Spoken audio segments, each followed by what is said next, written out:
There is a paradox here between... Beautifully put. We applaud, as you rightly do, that expression of the inheritance of the Enlightenment, which is characterized by tolerance.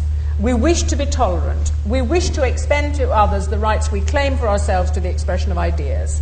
When they express ideas which damage that tolerance, how do we persist in our tolerance of that critique? Well, first, I want to make a tiny correction to the way things are going about incitement to race hatred, incitement to religious hatred, or hatred of religion or one religion. I think a lot of people think if you attack Islam, you must be attacking brown or black people. That's not true. Islam doesn't claim it's true.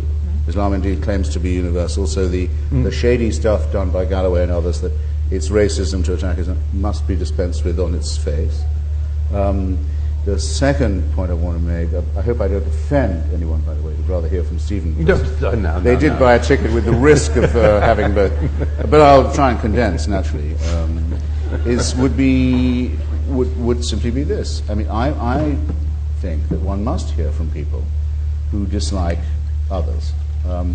It's essential to me that Ian Paisley is a member of Parliament and of the European Parliament, and that he says that Catholicism is a work of the devil. And so absolutely essential. And it's essential to hear what Catholics really think about Protestants and Jews and others, which and I know what that is, though they often try to mask it, especially in England. I know what they think about it. I know what they think about you. They say they hate your sin, but they love you as a sinner. They say your essence is hateful, in other words.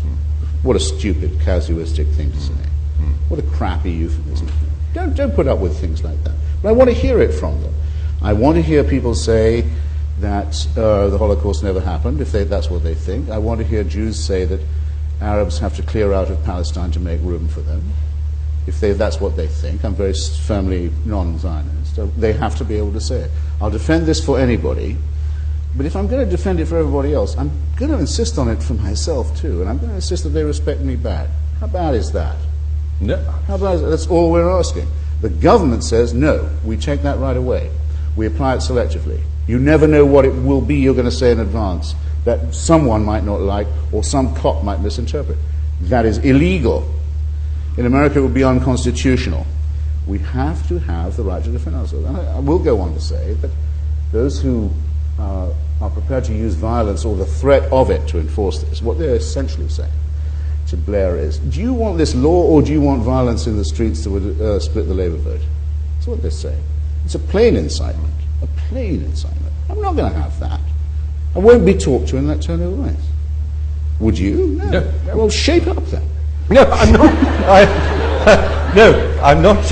I'm on your side, Christopher. Believe me. But you keep saying that. No, it was clearly away. It was clearly a strategic, or rather a tactical, a tactical development on your part. You were sort of saying, let's have this law and let's bring it on.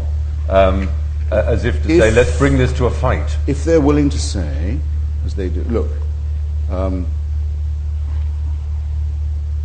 half of women are condemned to chattelhood. Excuse me, half the species, half the people in this audience are condemned to chattelhood by the literal words of the Torah, the Quran, and the New and Old Testament. Are you going to bargain that away? No. Are you going to make a compromise on it? Are you going to split the difference? I'm not. No. The point comes when people are given, as you rightly want them to have, the right to say such things that offend you, offend us all in this room, but you want them, give them the power to say these things. When they grow in their numbers and